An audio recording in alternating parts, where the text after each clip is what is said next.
Hello mini musicians, just a quick one today for the grown-ups to explain what on earth is going on with all of these tars and titis. So this is based on Kodály methods. Kodály was a Hungarian composer who went all the way around Europe finding out the best practices for music teaching.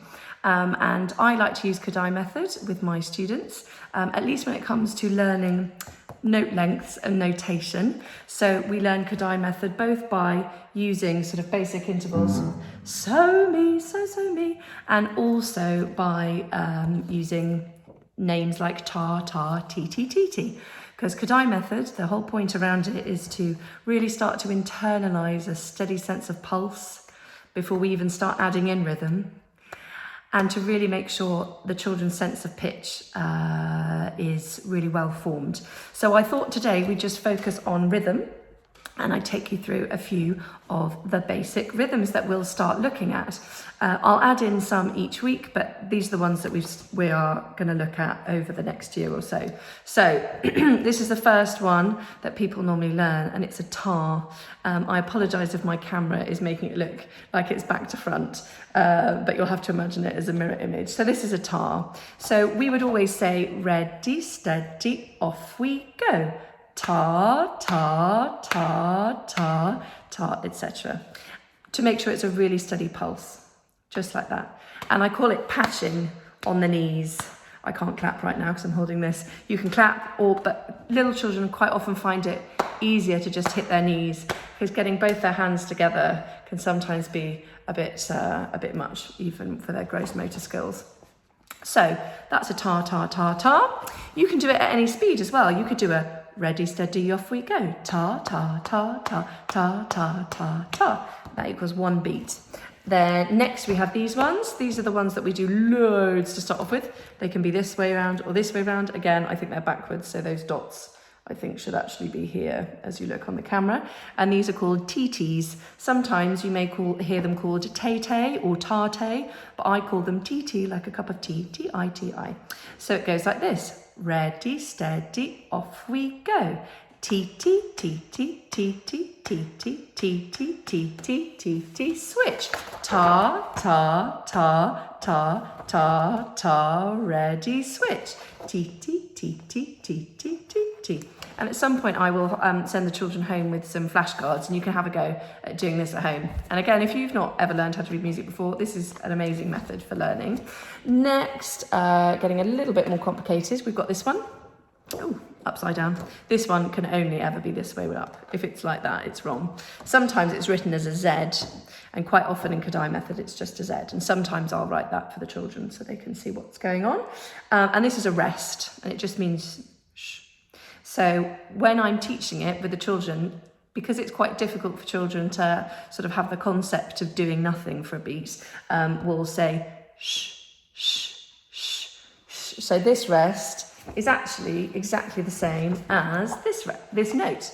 So they both last for one beat. So this would be ta, ta, ta, ta, sh, sh, sh, sh, etc. And that's a crotchet rest or a tar rest. So here we go. We've done a TT.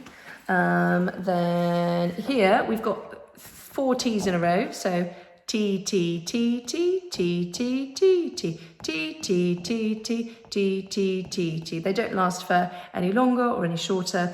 There's just 4 of them. And again, you can have them upside down. And I'm really sorry that this camera's making it all the opposite way around, but you get the idea.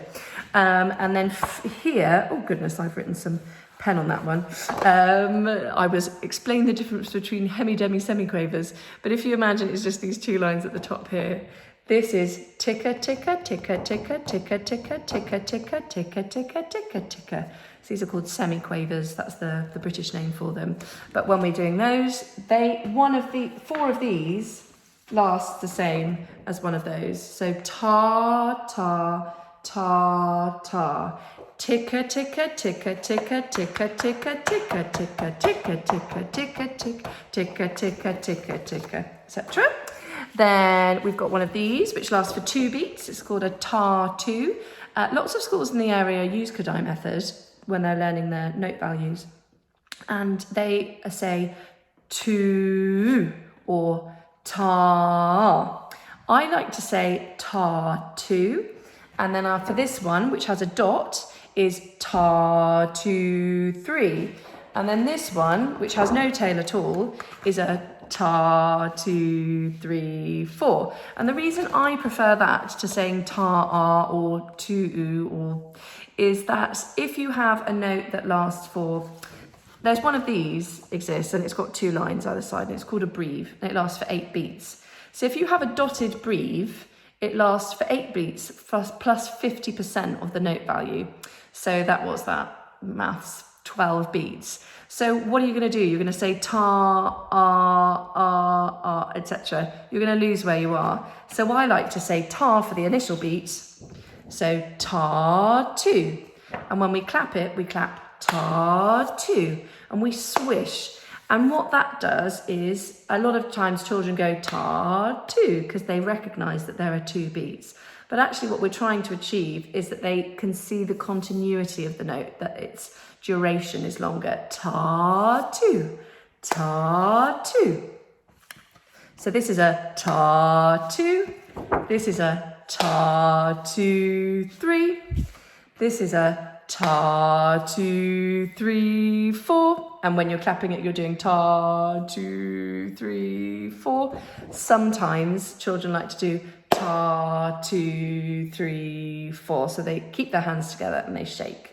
Finally, we've got this one, which is a triplet, and I explain that triplet, just like if a mummy has some triplets, she has 3 babies all at one time. So for this, we might say butterfly, butterfly, butterfly, butterfly. So this beat equals 1. And then when we have a TT, which we've seen before, these equal a half and a half. But when we put a little 3 above the TTs, and we have 3 of them, it means that we fit 3 Ts into 1 beat. So essentially each one becomes a third, so we call them triplets.